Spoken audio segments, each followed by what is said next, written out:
तो एक कहानी है दो मछुआरों की जो नदी के किनारे बैठे थे मछली पकड़ने के लिए और जल्दी से जल्दी कोई मछली पकड़ना चाहते थे। दोनों बहुत उत्साह में थे। दोनों ने अपना कांटा फेंका नदी में ताकि कोई मछली आ जाए उनके हाथ में। अब थोड़ी देर हुई, एक मछुआरे के जाल में एक बड़ी सुंदर मछली फंस गई और उसके साथ ही कुछ छोटी छोटी मछलियां भी फंस गई। वो बहुत खुश हुआ।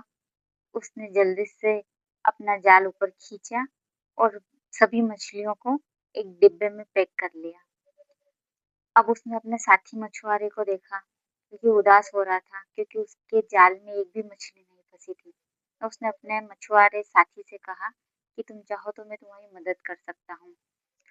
उसने कहा नहीं, मैं खुद कोशिश करता हूँ। ठीक है, थोड़ी देर फिर हुई लेकिन अभी तक उसके जाल में एक भी मछली नहीं फंसी थी। लेकिन कुछ देर बाद उसके जाल में एक बड़ी मछली, सुंदर सी मछली फंस गई। लेकिन उसने उस मछली को दोबारा पानी में फेंक दिया। फिर थोड़ी देर बाद उसके जाल में फिर से एक मछली फंसी। उसने फिर उस मछली को पानी में फेंक दिया। अब उसका जो साथी मछुआरा था वो ये सब देख रहा था। उसने कहा, तुमने ऐसा क्यों किया? तुम्हारे जाल में इतनी सुंदर बड़ी मछली फंस गई थी, तुमने उसे बाहर क्यों नहीं निकाला, पानी में क्यों फेंक दिया? तो उस मछुआरे ने कहा कि मेरे पास इस इतनी बड़ी मछली को पकाने के लिए कोई बर्तन नहीं है। मेरे पास जो बर्तन है वो बहुत छोटा है, इसलिए मैं छोटी मछली के जाल में आने का इंतजार कर रहा हूँ। ये सुनकर उसका साथी हंसने लग गया और बोला कि अगर तुम्हारे पास बड़ा बर्तन नहीं है तो तुम उसे काट कर छोटे बर्तन में पका सकते हो।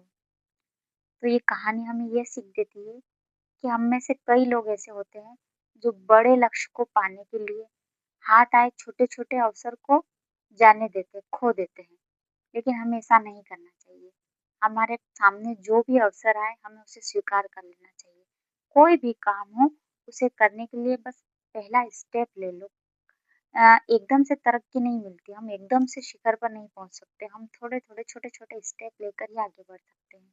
इसलिए कभी भी हमारे सामने जो छोटे मोटे अवसर आते हैं उन्हें पहचानना चाहिए और उन्हें हाथ से जाने नहीं देना चाहिए। खोजेंगे अगर तो ही रास्ते मिलेंगे। मंजिलों की फितरत है, खुद चलकर नहीं आती।